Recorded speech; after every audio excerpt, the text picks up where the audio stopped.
हम्म, तो रजनीश, नाम क्या है तुम्हारा? सर मेरा नाम रजनीश राज। हाँ, रजनीश राज। ओके, कहाँ घर कहाँ है?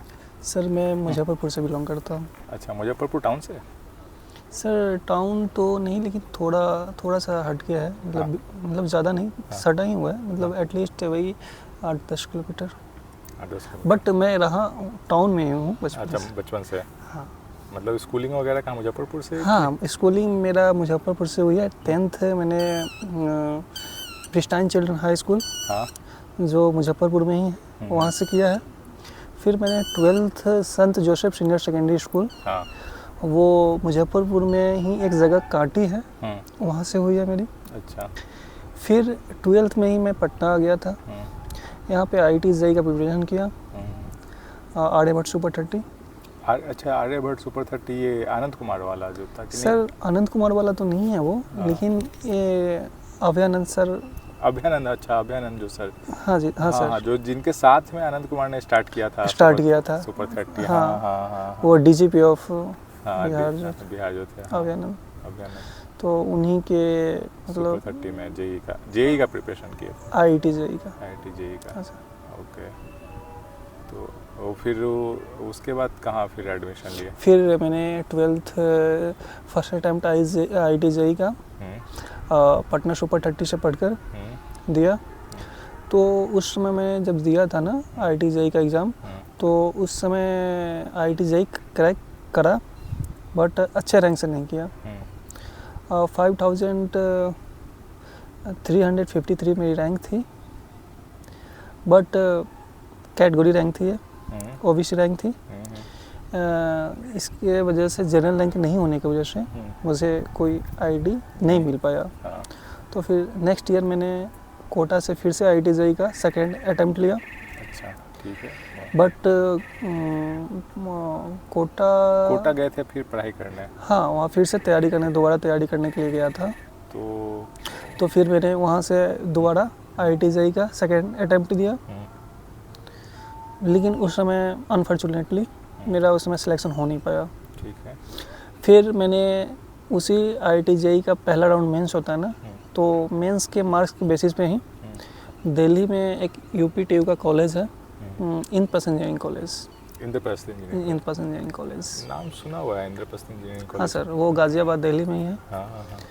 हाँ, प्राइवेट में, दिल्ली के प्राइवेट में से एक अच्छे कॉलेज में से आता है। हाँ, इंद्रप्रस्थ कॉलेज का नाम सुना हुआ है, ऐसा प्राइवेट कॉलेज में उसका नाम है? अच्छा। हाँ सर, एक इंद्रप्रस्थ यूनिवर्सिटी है। हाँ, इंद्रप्रस्थ यूनिवर्सिटी वो अलग है। अच्छा। हाँ, वो एक अलग यूनिवर्सिटी है। हाँ। लेकिन मैं जिससे पढ़ा हूँ ना, वो UPTU Uttar Pradesh technical university का वो एक कॉलेज है। अच्छा, उत्तर प्रदेश। Okay, Indraprastha college. हाँ सर। तो फिर मेरी बीटेक वहाँ से हुई, मैंने बीटेक वहाँ से किया। फिर जब मैं थर्ड ईयर में था ना, तो मैं सोचा गेट और IAS का तैयारी करने का। तो फिर मैंने मेडी ज्वाइन करा दिल्ली। मेडी जी दिल्ली, ये मतलब मेडी जी दिल्ली क्या है? एक कोचिंग है जो IAS गेट का प्रिपरेशन करवाता है। अच्छा, IAS गेट का प्रिपरेशन। हाँ। तो फिर मैंने वहाँ से 1 साल का प्रिपरेशन करा। फिर मैंने 2019 में फर्स्ट अटैम्प्ट दिया गेट का। तो उस समय तो उसमें क्रैक हुई, बट अच्छे रैंक से नहीं हो पाई। अच्छा। हाँ, ESE का भी दिया फर्स्ट अटैम्प्ट। ओके। लेकिन उस समय मतलब क्वालिफाई नहीं कर पाया। फिर मैंने 2019 में मेरी बीटेक कंप्लीट हो गई। फिर 2000 आफ्टर बीटेक मैं दिल्ली में गाज़ियाबाद से नोएडा शिफ्ट हो गया, क्योंकि मेरी बीटेक कंप्लीट हो गई थी। अच्छा। 2-4 दोस्त थे, उन्हीं लोगों के साथ। फिर 1 साल सेल्फ स्टडी किया। नेक्स्ट ईयर गेट का एग्ज़ाम दिया, ESE का एग्ज़ाम दिया। गेट में भी क्वालिफाई किया, ESE में भी अच्छे मार्क्स आए। बट उस टाइम भी अनफॉर्चुनेटली क्या था ना, ये जो उसके पहले जो कट ऑफ गई थी IAS का, इंडियन इंजीनियरिंग सर्विस जो UPSC करवाती है कंडक्ट, तो उतने मार्क्स आए थे। लेकिन उसी समय उसी साल रेलवे की जो भी सीट थी ना, जो रिक्रूट करती थी रेलवे वो अपना विड्रॉ कर ली थी, अच्छा, जिसकी वजह से कट ऑफ काफ़ी ज़्यादा चले हाई गई, चला गया था। अच्छा, तो उसमें फिर मेरा सिलेक्शन नहीं हो पाया। फिर क्या हुआ ना कि फिर मैं लगा रहा, फिर उसके नेक्स्ट ईयर अटैम्प्ट किया, फिर भी गेट क्वालिफाई किया और सारे एग्ज़ाम का सर्च में था कि कोई वैकेंसी आए, क्रैक करूं, जॉब लूं, बट हर साल एग्ज़ाम देता गया। 2023 में फिर गेट दिया, फिर क्वालिफाई किया, तो मैंने सोचा कि अब जो है कहीं एमटेक में एडमिशन ले लिया जाए, क्योंकि कहीं और मेरा सिलेक्शन हो नहीं पाया था गेट के अलावा, और वैकेंसी भी नहीं आई थी। उसी टाइम कोरोना भी आ गई थी। हाँ, ये तो 2 साल तो कोरोना ने हमारा, अच्छा, कोरोना की वजह से जो है वो एक और मतलब बहुत बड़ा जो है मतलब वैकेंसी नहीं आने का बहुत बड़ा एक रीज़न था। तो फिर मैंने 2023 में गेट के थ्रू मैंने आईआईटी पटना ज्वाइन किया। फिर वहाँ से 2023 में एमटेक स्टार्ट किया। तो ये जो तैयारी किए, तो ये तैयारी कोटा से किए कि फिर कहीं और थे उस समय?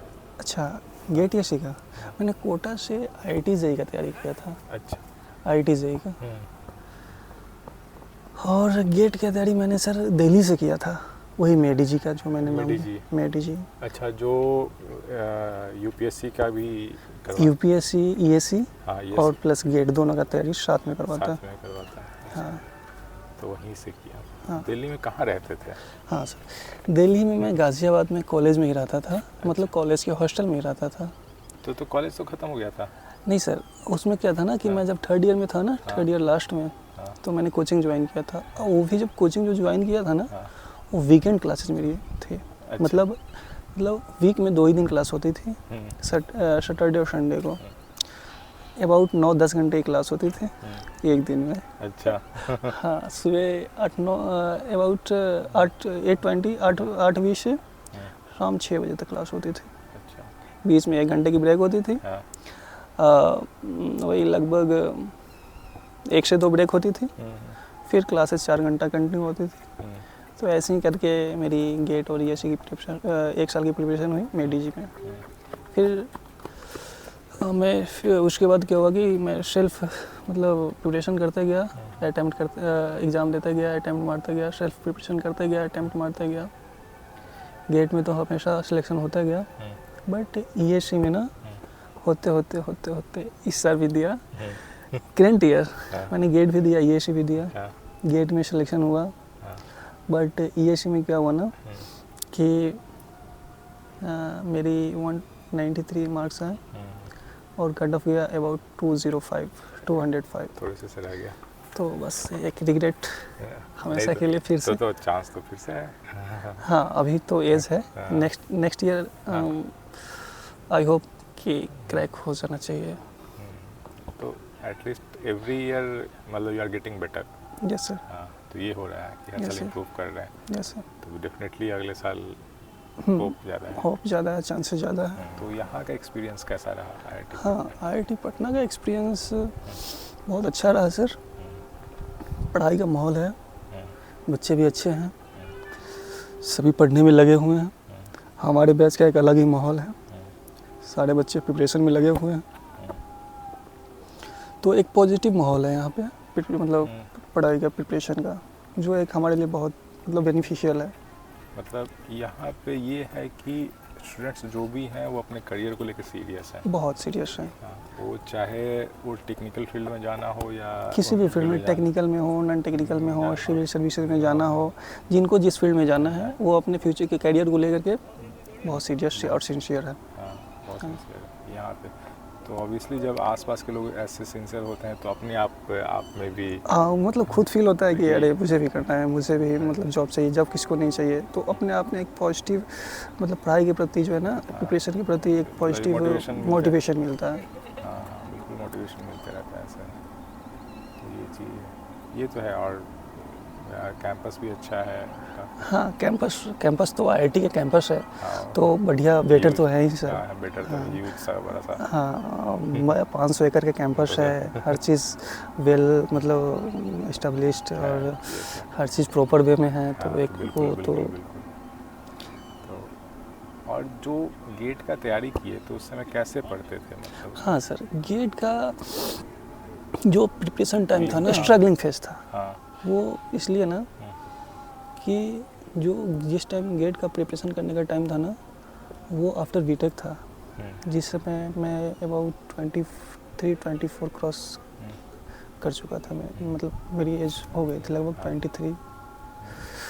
तो उस वक्त ये ऐसा फील होता है ना कि आगे पढूं कि नहीं पढूं, पढ़ेंगे तो क्या होगा नहीं होगा, मतलब बहुत तरह की बातें दिमाग में आती रहती है।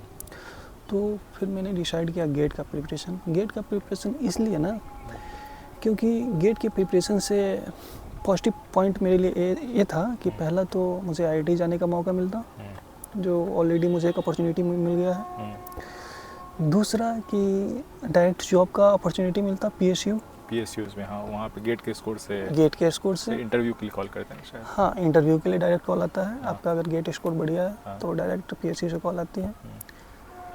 और नेक्स्ट था कि गेट के प्रिपरेशन करने का एक और बेनिफिट था कि मैं आईएएस का एग्ज़ाम किया, ESC Indian IAS, ESC Indian engineering services को भी वो पेपर भी लिख सकता था, उस एग्ज़ाम में भी बैठ सकता था। सिलेबस सिमिलर, क्योंकि सिलेबस बिल्कुल सिमिलर है, टेक्निकल बिल्कुल सिमिलर है। हाँ।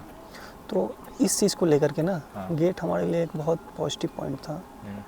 बट गेट के प्रिपरेशन टाइम ना उस समय बहुत सारे जो है अप एंड डाउन्स बहुत झेलने पड़े। गेट के टाइम पे। हाँ, तो फिर मतलब लेकिन जैसे पढ़ाई कैसे करते थे, क्या दिन में कितने घंटे एवरेज पढ़ाई करते थे? हाँ सर, जैसे मेरा वीकेंड क्लासेज होता था सैटरडे और संडे का कोचिंग में, तो उस सैटरडे संडे को ना मैं 10 घंटे क्लास 9-10 घंटे क्लास कंटिन्यू करके 2 घंटा तो आना जाने में वेस्ट होते थे। मैं बिल्कुल थक चुका होता था। अच्छा। तो उस दिन तो सैटरडे संडे को मैं पढ़ नहीं पाता था। लेकिन जिस दिन मेरी कॉलेज में क्लासेज होती थी, जैसे मंडे टू फ्राइडे, तो कॉलेज में तो उतनी टेंशन होती नहीं है पढ़ाई की और उतना मतलब लोड भी नहीं होता है। तो कॉलेज करता था। फिर नाइट में ना मैं मतलब इधर कोचिंग मतलब गेट का प्रिपरेशन नाइट में 3 से 4 घंटा डेली पढ़ता था। डेली का रूटीन? डेली का रूटीन। तो मतलब हुआ कि कोई ब्रेक नहीं, वीक में 7 दिन एकदम पूरा तैयारी। हाँ, बिल्कुल। हाँ। सर, सैटरडे संडे की एकदम मैराथन होता था। और बाकी सब दिन सैटरडे संडे तो कोचिंग में निकलता था। और जो सैटरडे संडे को पढ़ाया जाता था उसको रिकवर करने के लिए मैं सेल्फ स्टडी करता था मंडे टू फ्राइडे कॉलेज के साथ। और कॉलेज का भी उधर क्लास का अटेंड करना है और इधर फिर आके पढ़ाई करना, कॉलेज का भी करना है और इधर अपना जो है प्रिपरेशन भी उसके साथ करना है। तो फिर कैसे सब मैनेज कर लेते थे मतलब? सर मैनेज तो जैसे कि कॉलेज की क्लासेज हमारी होती थी 9 बजे से शाम 4:20 तक। तो मैं मंडे टू फ्राइडे इस रूटीन को फॉलो करता था। कॉलेज पर डे जाता था, कॉलेज मिस नहीं करता था। और 9 to 4:20 उसके बाद मैं कॉलेज से आने के बाद ना कुछ नाश्ता करके सो जाता था। अच्छा। 6 बजे तक 6:30 बजे तक सोता था। उसके बाद आधा घंटा थोड़ा टहलता वहलता, दोस्त के साथ बातचीत करता था। फिर 7 बजे से मैं पढ़ाई के लग जाता था। अच्छा। 7 से 9 पढ़ता था। फिर खाना मतलब डिनर का टाइम हो जाता था तो फिर मैं खाना खाने चला जाता था। फिर खाना खा के थोड़ा देर खाना खाता था, थोड़ा देर कैंपस में टहलता घूमता, दोस्तों से बातचीत करता था। उसके बाद अबाउट 10 बज जाते थे। फिर 10 बजे से मैं 12, साढ़े 12, 1 बजे तक पढ़ता था। फिर 1 बजे जब बजता था ना तो मतलब ऐसा फील होने लगता था कि मेरा टाइम हो गया है अब सोने का। तो फिर 1 बजे के बाद ना मैं आधा घंटा मोबाइल देखता था, कुछ गाने वगैरह, कुछ मूवी जो भी देखना है थोड़ा बहुत देखता था। और फिर वो देख करके थोड़ा मोटिवेट होकर के थोड़ा माइंड फ्रेश करके फिर सो जाता था। मेरी डेली की यही रूटीन होती थी। डेली का ही रूटीन? हाँ। तो मूवीज़ वगैरह नहीं जाते थे दोस्तों के साथ घूमने? दोस्तों के साथ मैं जाता था, वो कब जाता था ना, शुरुआत में जब गया था ना कॉलेज में, हाँ तो इस सारी मतलब इस चीज़ के प्रति हम लोगों का जो है इंटरेस्ट ज़्यादा था। हाँ तो इनिशियल फेज में ही ना हाँ हम लोगों ने मूवी देखना, थोड़ा मौज मस्ती, घूमना फिरना, हाँ, थोड़ा दिल्ली का एक्सप्लोर करना, हाँ, जो मतलब जैसे लोटस टेम्पल हो गया, क्या बोलते हैं उसको, अक्षरधाम टेम्पल हो गया, मॉल्स फिर मॉल्स हो गए, गुड़गांव के रेड सारे। फोर्ट हो गए, हाँ, ये सब का थोड़ा सा एक्सपोजर जो है, इंडिया गेट सब सब इंडिया गेट हो गया। इंडिया गेट तो कितना बढ़ गया था, उसका एक अलग ही फील था। हाँ। तो वो तो फर्स्ट ईयर में ही कर लिया था तो कंप्लीट। सारा मजा फर्स्ट ईयर में कर लिया कि चलो बाकी साल पढ़ाई करेंगे, फर्स्ट ईयर मजा कर लेते हैं। और उसके बाद जब आप एक साल घूम लेते हो ना, तो फिर मतलब चीज़ें नॉर्मल लगने लगती हाँ, है, फिर फिर लगता है कुछ कि- खास नहीं रह जाता है। नए नए में ज़्यादा क्यूरियोसिटी रहता हाँ। है कि हाँ अभी हमें देखना है कैसा हाँ, है क्या। क्योंकि चीज़ें नया होती है ना, हाँ, उसके प्रति थोड़ा इंटरेस्ट ज़्यादा होता है। और जैसे जैसे उस चीज़ को आप जो है कहने का मतलब है कि थोड़ा उससे रूबरू हो जाते हैं ना, तो उसके प्रति इंटरेस्ट थोड़ा सा लूज होने लगता है, कम होने लगता है। थोड़ा कम होता है। पहले साल मस्ती की, उसके बाद एक बार जब पढ़ाई में सीरियस हुए तो हो गया बिल्कुल। हाँ सर, तो फिर नहीं मतलब कहने का मतलब है कि मैंने गेट की तैयारी लगभग थर्ड ईयर से स्टार्ट किया था। थर्ड ईयर से? तो फर्स्ट ईयर, सेकेंड ईयर और थर्ड ईयर हाफ, तो वो तो कॉलेज लाइफ ही जिया। College life. हाँ, उसके बाद फिर लेकिन माइंड में एक चीज़ माइंड सेट था, प्रिपरेशन तो करना है। आईआईटी मतलब गेट का एग्ज़ाम देना है, आईएएस का एग्ज़ाम देना है, आईआईटी पहुंचना है और आईएएस बनना है। अच्छा, ये मतलब है फोकस पहले से था, ये पाथ है कि ये प्लान्ड है? प्री प्लान था मेरा। हाँ बिल्कुल। तो उसमें से कुछ तो अभी तक फुलफिल हो गए हैं, हाँ। लेकिन अभी आधे बचे हुए हैं। हाँ, बस गेट वो- क्रैक करके मैं आईआईटी तो पहुंच गया हूँ, बट आईएएस तो मैंने अटेम्प्ट मतलब कितने अटेम्प्ट दिया, 3-4 अटेम्प्ट दिया, होते होते नहीं हो रहा है, बट वो अभी तक फुलफिल नहीं हुआ है, लेकिन उसको करना है। ये सर हाँ। एक चीज़ और है ना हाँ। सर, आईआईटी का लाइफ जीने का हर किसी को जो है हाँ, मौका, अपॉर्चुनिटी नहीं मिलता है। बिल्कुल राइट। वो जब गेट का प्रिपरेशन कर रहे थे तो साथ में और दोस्त लोग भी? हाँ सर, साथ में मेरे लगभग अबाउट 4-5 दोस्त और थे, जिसमें से मैं बता रहा हूँ ना सर कि 4 सिविल के थे और 1 इलेक्ट्रिकल के थे। 5 लोग थे हम लोग वीकेंड क्लासेस में, सारे लोग साथ ही ज्वाइन किए थे। तो जो भी स्टूडेंट थे ना, 1-2 को छोड़ करके सारे हार्ड वर्किंग थे। अच्छा। और पढ़ने में बहुत मतलब पढ़ाई के प्रति बहुत सिंसियर थे, हार्ड वर्किंग थे। तो जो भी लोगों ने हमारे साथ तैयारी किया था, 5-7 जो भी फ्रेंड था हमारा, उनमें से सारा हर कोई आईआईटी पहुंच चुका है। अच्छा। कोई आईआईटी मद्रास पहुंचा, कोई आईआईटी गुवाहाटी पहुंचा, कोई आईआईटी दिल्ली पहुंचा, कोई आईआईटी खड़गपुर पहुंचा, लेकिन मैं ही आईआईटी पटना पहुंच गया। अच्छा, नहीं तो ठीक है, एक अपॉर्चुनिटी समझो कि घर के पास रहने का मौका मिल रहा है। हाँ सर, मेन रीज़न वही था। हाँ। मेन रीज़न वही था, हाँ। आईआईटी पटना आने का मेन रीज़न वही था कि घर के पास मिल रहा था। हाँ। हाँ। कि फिर एक बार जॉब में चले गए तो हाँ। यू नेवर नो कि कहाँ पोस्टिंग मिलती है, कहाँ पोस्टिंग मिलती है, घर जाने का फिर मौका कितना मिल कितना पाएगा। मिल पाएगा, नहीं मिल पाएगा। एडमिनिस्ट्रेटिव में जो चले जाते हैं तो उनको है कि हाँ भाई, अगर आप एक डिस्ट्रिक्ट में, अगर आप एक डीएम हैं तो आप सोचिए पूरे डिस्ट्रिक्ट के सारे लॉ एंड ऑर्डर को आपको मेंटेन करना है, आपको मॉनिटर करना है। हाँ, आपको उसको मतलब कहने का मतलब है उसको देखना है, सारी रिस्पॉन्सिबिलिटीज़ जो है उनके ऊपर होता है, उठानी है। तो मतलब कहने का मतलब है कि पहले तो अपना काम का मतलब उसको प्रायोरिटी देना है, उसके बाद ही अपना जो भी पर्सनल काम है, जो भी कुछ है, उसके बाद ही है। कहते हैं पावर कम रिस्पॉन्सिबिलिटी वाला जो है ना। हाँ सर, वही है, सही बात है। मतलब कहने का मतलब है हर चीज़ होते हुए आपको सरकार जो है गवर्नमेंट जॉब में हर अलाउंस मतलब हर तरह का पेन पर्क मिलेगा आपको। हाँ। लेकिन ये सब चीज़ देने के बावजूद ना, आपको सबसे पहले अपने काम के प्रति सिंसियर रहना पड़ेगा। हमारे लिए सबसे पहले प्रायोरिटी हमारा काम है, उसके बाद ही कुछ और। तो ये कैसे, इस तरफ कैसे इंक्लाइनेशन हुआ? कभी मतलब ये नहीं सोचे कि टेक्निकल डिग्री लेके आईटी कंपनी में घुसे, क्योंकि आईटी कंपनी में भी एक्सपीरियंस के बाद तो अच्छा पैकेज, हाँ, बहुत बढ़िया पैकेज। बिल्कुल। लोग तो मतलब महीने का लाखों रुपए कमाते हैं। हाँ सर, मतलब ऐसा है ना कि जैसे मैं जब इंजीनियरिंग करने गया था ना, तो इंजीनियरिंग करने से पहले मेरा भी ड्रीम था कि मैं सीएस लूँ, कंप्यूटर साइंस। बट मुझे जब मैं काउंसलिंग किया था ना UPTU में, तो उस समय मुझे ना यही कॉलेज मिला था, यही ब्रांच, सिविल ब्रांच मिला था। हाँ, अच्छा। तो फिर टाइम के साथ मुझे पता चला, रियलाइज़ हुआ कि सिविल ब्रांच एक ऐसा ब्रांच है जिसमें हर तरफ स्कोप है, चाहे प्राइवेट सेक्टर हो, चाहे गवर्नमेंट सेक्टर हो। खास करके गवर्नमेंट सेक्टर में ना सिविल इंजीनियरिंग में बहुत स्कोप है। तो इसलिए मैंने, और जो प्राइवेट सेक्टर में जो सिविल का जॉब है ना, वो उससे ज़्यादा बेटर, मतलब सिविल इंजीनियरिंग के कैंडिडेट के लिए गवर्नमेंट जॉब ज़्यादा बेटर है, अपॉर्चुनिटी भी ज़्यादा है।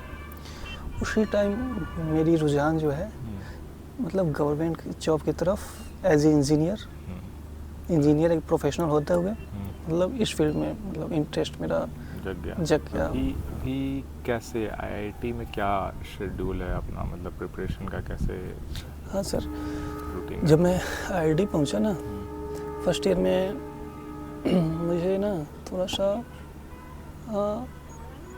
जब MTech स्टार्ट करा ना फर्स्ट टाइम, तो उस टाइम मुझे लगा ना कि मेरा MTech के साथ प्रिपरेशन बहुत अच्छा होगा। बट IIT में जब मैं इंटर किया, जब IIT में इंटर करने के बाद जब क्लासेस वगैरह जब मैं अटेंड किया, जब कुछ दिन टाइम अपना वेस्ट किया, तो मुझे रियलाइज़ हुआ ना कि IIT में ना आपको MTech से टाइम ही नहीं मिल पाएगा जो आप एक्स्ट्रा प्रिपरेशन कर पाओगे। अच्छा। इसी चीज़ को लेकर के ना फर्स्ट ईयर मैंने पूरा अपना MTech में दे दिया। अच्छा। फर्स्ट ईयर कंप्लीट होने के बाद, अभी मेरी first year complete, course work सारे एग्ज़ाम वगैरह सारे चीज़ कंप्लीट हो गया है। अब मैं सेकेंड ईयर में जो है इंटर करने जा रहा हूँ। तो सेकेंड ईयर में IIT में क्या है ना सर कि कोर्स वर्क ख़त्म हो जाते हैं। अच्छा। कोर्स वर्क ख़त्म होने के बाद सेकेंड ईयर में MTech में प्रोजेक्ट वर्क करना पड़ता है। तो प्रोजेक्ट वर्क में ये है कि आप जो है प्रोजेक्ट के साथ साथ आप अपना प्रिपरेशन कर सकते हो। तो मैंने अपना प्रिपरेशन भी स्टार्ट कर दिया है। प्रोजेक्ट का काम भी जो भी है उसको भी साथ में लेकर चल रहा हूँ। जो भी मतलब रिसर्च पेपर पढ़ना हो गया, प्रेजेंटेशन उससे रिलेटेड बनाना देना, चीज़ों को समझना, रिसर्च फील्ड में थोड़ा सा जानना, ये सब काम के प्रति जो है अभी थोड़ा सा मतलब ज़्यादा इन्वॉल्वमेंट है। क्या प्रोजेक्ट वर्क स्टार्ट कर दिए? सर हाँ, जैसे ही हमारा कोर्स वर्क कंप्लीट हुआ ना, तो कोर्स वर्क कंप्लीट होने के बाद मेरा एक वो हुआ था सेमिनार जो कि प्रोजेक्ट से रिलेटेड था। जो प्रोजेक्ट है हमारा, मेरा जो प्रोजेक्ट है ना उसी पे मतलब एक प्रेजेंटेशन था जो देना था। तो वो प्रेजेंटेशन दे दिया। उसके बाद जो है आफ्टर प्रेजेंटेशन मुझे मेरा पूरा इंक्लाइनेशन जो है अपने प्रोजेक्ट वर्क के फील्ड में मतलब हो गया। तो अभी कुछ काम साइन हुआ है प्रोजेक्ट वर्क लेकर के, तो वो मतलब कर रहे हैं। और अपना प्रिपरेशन भी अपना साइड से चल रहा है। IIT पटना के कैंपस लाइफ का कौन सा पार्ट सबसे अच्छा लगता है? जैसे कि यहाँ का हॉस्टल लाइफ हो गया, या फिर यहाँ का जो लोग हैं बहुत ऑल ओवर इंडिया से आते हैं फॉर एग्जांपल, या फिर कैंपस के अंदर जो फैसिलिटीज़ हैं, या जो एकेडमिक्स है पढ़ाई है, तो मतलब कौन सा पार्ट? सर ना ये IIT का ना हर फील्ड का एक अलग ही मज़ा है। चाहे वो फील्ड वो स्पोर्ट वाला फील्ड हो, वो एकेडमिक वाला फील्ड हो, चाहे वो हॉस्टल का लाइफ हो, या फिर एक्स्ट्रा करिकुलर मतलब एक्टिविटी का जो फील्ड है, उसमें मतलब हर फील्ड का एक अलग ही मज़ा है। बोला जाता है ना ब्यूटी विद ब्रेन, वो आपको IIT में वो मिलेगा। यहाँ तो फेस्ट वगैरह भी बहुत ज़बरदस्त होता है। और यहाँ का हर एक चीज़ एक अपने आप में एक अल्टीमेट है। चाहे वो स्टूडेंट हो, यहाँ का प्रोफेसर हो, यहाँ का कोई भी एक्टिविटी हो, हर चीज़ मतलब अपने आप में एक अलग मतलब उसका वो है।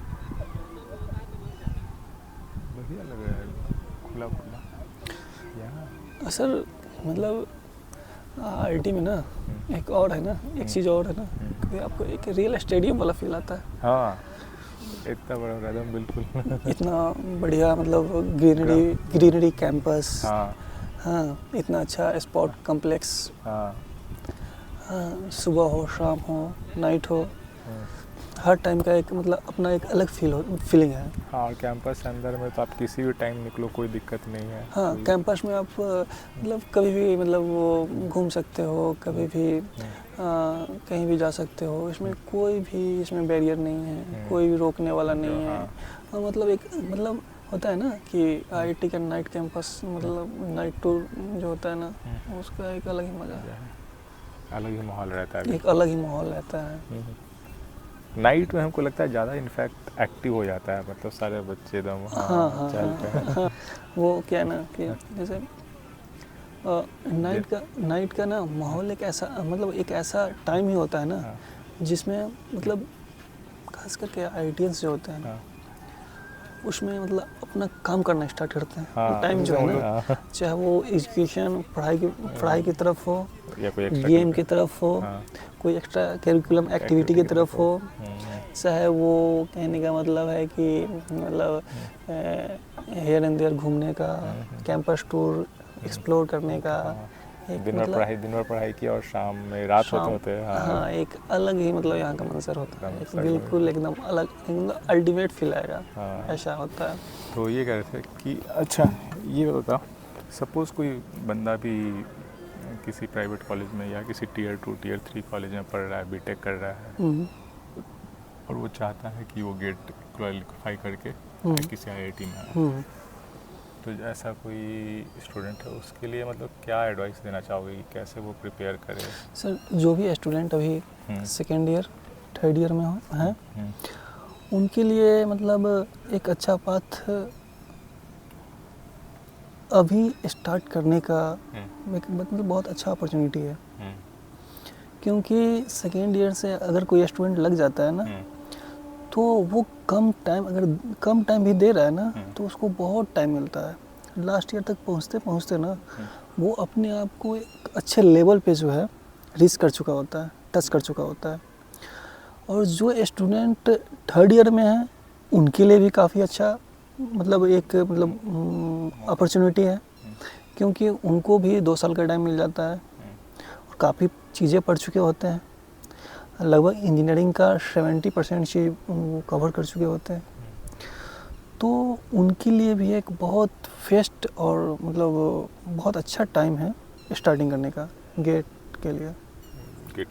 हाँ सर, अगर वो अगर स्टार्ट करते हैं ना तो अगर कम भी पढ़ते हैं तो बहुत सफिशिएंट टाइम है उनके पास।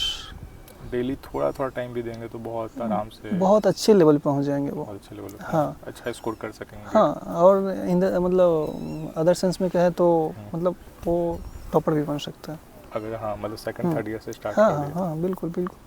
क्योंकि जो गेट का जो टॉपर होता है ना वो गॉड गिफ्टेड नहीं होता है। जो भी टॉपर होता है वो गेट का वो ड्यू टू वो अपने हार्ड वर्किंग की वजह से ही होता है। हाँ, हार्ड वर्क से ही वो वहाँ तो जब हार्ड वर्क करना ही है हमें तो जब हमारे पास बहुत सफिशिएंट टाइम है तो उसका यूटिलाइज क्यों नहीं करें हम? बिल्कुल सेकेंड थर्ड ईयर में ही क्यों नहीं स्टार्ट कर दें, ताकि मुझे मतलब एक अच्छा समय मिले, बहुत सफिशिएंट टाइम मिले। तो जल्दी स्टार्ट करना हमेशा बेटर होता है। बहुत प्रिपरेशन इज़ द बेस्ट। तो मतलब स्पेशली उन लोगों के लिए जो हो सकता है जैसे कि जी के लिए ट्राई किया, जेई के लिए तैयार किया, उनका नहीं हुआ, आईआईटी नहीं हुआ, किसी कॉलेज में एडमिशन ले लिया, किसी कॉलेज में ले लिया, मन में एक सपना है कि हमको आईआईटी, एक ड्रीम है उनका कि मुझे आईआईटी जाना है। तो उनके लिए ना गेट एक बहुत अच्छा अपॉर्चुनिटी है, क्योंकि ये गेट एक ऐसा एग्ज़ाम है, graduate aptitude test in engineering, जो ये गेट का एग्ज़ाम क्रैक करने के बाद ना आपको बहुत सारे अपॉर्चुनिटी, बहुत सारे दरवाजे खुल जाते हैं। इनफैक्ट कि आपको आईआईटी पहुंचने का मौका भी मिलता है।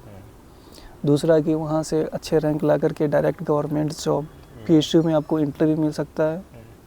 आज तो ऐसा मतलब है करेंट मतलब सिचुएशन ऐसा है कि बहुत सारे एई का रिक्रूटमेंट भी गेट के थ्रू ही कर रहे हैं। तो जब पीएससी में भी आपको जब एक गेट के एग्ज़ाम से ही एंट्री मिल रहा है तो क्यों ना उसका प्रिपरेशन सेकेंड थर्ड डेट से ही किया जाए। हाँ, बिल्कुल, ताकि एक अच्छे रैंक को अचीव करने का एक और बहुत वो जो अच्छा सपना आपने 12th में नहीं पूरा कर पाए वो आप हाँ, जो सपना आपका आईटी जाने का हाँ। 12th में था हाँ, वो आप बाई ड्यू टू अनफॉर्चुनेट होने की वजह से बोलिए, अनलक्की होने की वजह से बोलिए, या फिर मतलब प्रिपरेशन में कोई कमी रह जाने की वजह से हाँ, बोलिए, मतलब कोई भी मतलब रीज़न हो जिसकी वजह से आप आईटी नहीं पहुंच पाए, तो वो फिर दोबारा आपको आईटी में एंट्री करने का एक गेट आपको दोबारा मौका देता है। बहुत हाँ, बहुत। तो आप एमटेक करने के बाद फिर मतलब और प्लस पॉइंट है कि आईटी से अगर एमटेक करते हैं आप तो प्राइवेट कंपनी में, अच्छे कंपनी में आपको जॉब मतलब प्लेसमेंट होने का एक तो मतलब वो अपॉर्चुनिटी है ही। उसके साथ साथ आप किसी प्राइवेट कॉलेज में एज ए असिस्टेंट प्रोफेसर भी जा सकते हैं, हाँ। जॉब कर सकते हैं। और आईआईटी से आपने एमटेक कर लिया तो प्राइवेट कॉलेज तो आईआईटी से आप एक प्रीमियर इंस्टीट्यूट से आप एमटेक कर रहे हैं तो फिर तो मतलब अपॉर्चुनिटी का कमी नहीं है। बिल्कुल नहीं। फिर तो आप तो ये एक बहुत अच्छा है कि इसका जिस्ट यही है कि आप जितनी जल्दी हो सके प्रिपरेशन स्टार्ट कर हाँ, दीजिए। As early as possible if you start your preparation for GATE this is better for your bright career. Early start करेंगे तो ऐसा नहीं कोई दिन भर आपको पढ़ने की ज़रूरत है, 2-2 घंटे भी पढ़ हाँ, एक 2 घंटे। आप अर्ली स्टार्ट करते हैं ना हाँ। तो आपका मतलब एक सबसे बड़ा बेनिफिट, सबसे बड़ा प्लस पॉइंट ये भी है कि आपको ज़्यादा पढ़ाई में टाइम देने का ज़रूरत नहीं है। आप कम पढ़ के आप एक अच्छा सक्सेस आप अचीव कर सकते हैं, एक आप अच्छा मतलब रैंक होल्डर बन सकते हैं, आप एक गेट का टॉपर बन सकते हैं। This is the benefit of pre preparation of get in second year और थर्ड ईयर। अच्छा, और कोचिंग करना? हाँ सर, कोचिंग सर प्रिपरेशन दो तरह से होता है। पहला कि आप कोचिंग करके प्रिपरेशन करते हैं, दूसरा कि आप सेल्फ स्टडी करके प्रिपरेशन करते हैं। सर कोचिंग करके प्रिपरेशन करने से ना वही होता है ना कि आपको एक सपोर्ट मिल जाता है, एक अच्छा पाथ मिल जाता है, आपको एक गाइडेंस मिल जाता है जो कि आपके मतलब प्रिपरेशन का जो एक पाथ है उसको ईजियर बना देता है। जैसे होता है ना कि खाना बना के हम खाते हैं, बना के खाते हैं, कोई बना के हमें खिला देता है, हमें करना क्या है, सिर्फ खाना है। बस वही डिफरेंस है। एक कोचिंग लेने के बाद ना आपको एक मतलब वो रास्ता आसान हो जाता है प्रिपरेशन का रास्ता। हाँ, एक अच्छा पाथ आपको मिल जाता है, एक आपको मतलब कहने का मतलब है हेल्प सपोर्ट मिल जाता है। अच्छा, तो हाँ कोचिंग लेना मतलब एडवाइजेबल है। और भी एग्जाम्स होते हैं गेट के अलावा इंजीनियरिंग में? सर हाँ, बहुत सारे एग्ज़ाम होते हैं ना सर। जैसे अगर आप कोर ब्रांच से है ना, जैसे सिविल से हुए, मैकेनिकल हो गया, इलेक्ट्रिकल हो गया, या फिर ईसी हो गया, इलेक्ट्रॉनिक एंड कम्युनिकेशन, तो आपको और भी अपॉर्चुनिटी मिलते हैं, गवर्नमेंट फील्ड में मिलते हैं। जैसे आप जेई बन सकते हैं, जूनियर इंजीनियर। अच्छा, उनका जो अपना एग्ज़ाम होता है फिर वो? हाँ, हर स्टेट में जेई होता है, सेंट्रल में भी जेई होता है। हाँ। तो सेंट्रल वाला जेई एसएससी करवाता है, स्टाफ सिलेक्शन कमीशन। तो वो मतलब वहाँ भी आप जेई बन सकते हैं, स्टेट में भी बन सकते हैं, दोनों का अलग अलग अपना अपना एग्ज़ाम होता है। एक ये अपॉर्चुनिटी हो गया। दूसरा अपॉर्चुनिटी हो गया आपको एई बनने का, असिस्टेंट इंजीनियर, जो एक एसडीओ को पोस्ट, सब डिविजनल ऑफिसर का पोस्ट होता है। तो उसका वो मतलब वो भी आपको एक मौका मिलता है एई बनने का भी आफ्टर इंजीनियरिंग। एसडीओ भी काफ़ी अच्छी पोस्ट है सर, बहुत अच्छी पोस्ट है। वो एक गैजेटेड ऑफिसर का पोस्ट है। एक सब डिवीज़न का आपको अथॉरिटी मिलता है, एक रुतबा होता है ना, रुतबा जो बोलते हैं, रुतबा वाली लाइफ होती है। बिल्कुल, एसडीओ को लोग जानते हैं कि हाँ वो एसडीओ साहब हैं। हाँ सर, एसडीओ ऑफिसर है तो मतलब सर ऑब्वियसली लोग जानेंगे। हाँ, ये चीज़ है। तो मतलब बहुत अच्छा मतलब अपॉर्चुनिटी है। फिर एक और भी अपॉर्चुनिटी है कि आप आईएएस यूपीएससी क्रैक कर सकते हैं। हाँ, ईएससी का एग्जाम तो वो तो यही से भी ऊपर का पोस्ट आपको मिलेगा, executive engineer, direct class 1 officer. कितने लोग लेके बैठे रहते हैं हमारे देश में। ये और है ना सर कि जैसे यहाँ ना इंडिया में हर स्टेट अपना एग्ज़ाम मतलब एई का जेई का अलग अलग मतलब स्टेट अपना अलग अलग एग्ज़ाम कंडक्ट करवाता है। तो कुछ कुछ मतलब स्टेट ना दूसरे स्टेट वाले को भी प्रीफर करता है, तो उसमें ही बैठने का आपको मौका मिलता है। दूसरे स्टेट में भी आपको काम करने का एक अपॉर्चुनिटी मिलता है। रास्ते बहुत सारे हैं। बहुत सारे सर रास्ते, अपॉर्चुनिटी की कमी नहीं है। हाँ, आपको डिसाइड बस डिसाइड हमें करना है। और कहने का मतलब है कि आफ्टर डिसाइडिंग हमें एक प्लान बनाना है, मतलब स्टडी का। अगर हम सेकेंड ईयर में हैं या थर्ड ईयर में हैं तो हमारा मतलब एक प्लानिंग ज़बरदस्त होना चाहिए। उसके साथ साथ उस प्लान जो हमने तैयार किया है, जो रोड मैप हमने तैयार किया, उसका एग्जीक्यूशन भी बहुत अच्छा होना चाहिए।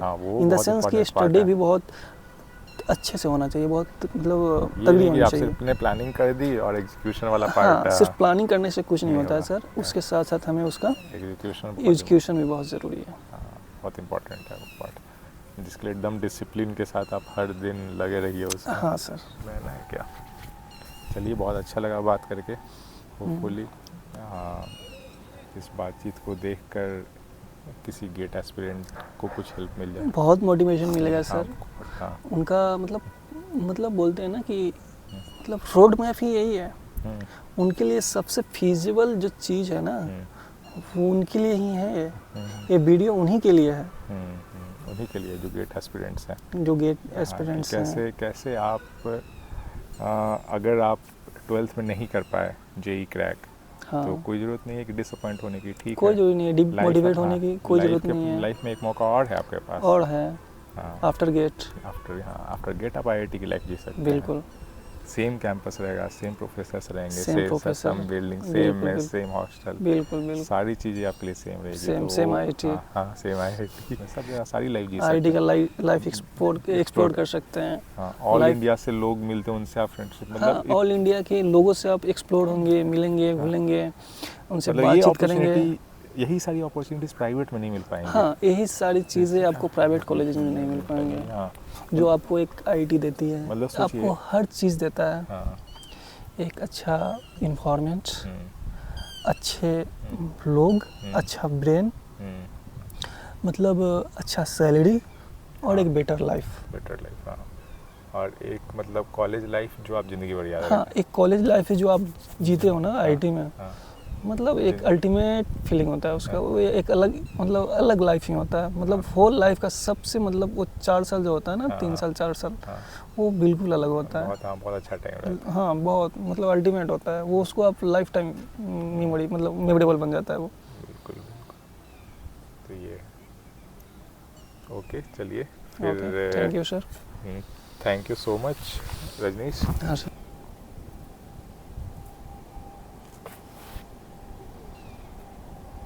क्या मतलब एक अल्टीमेट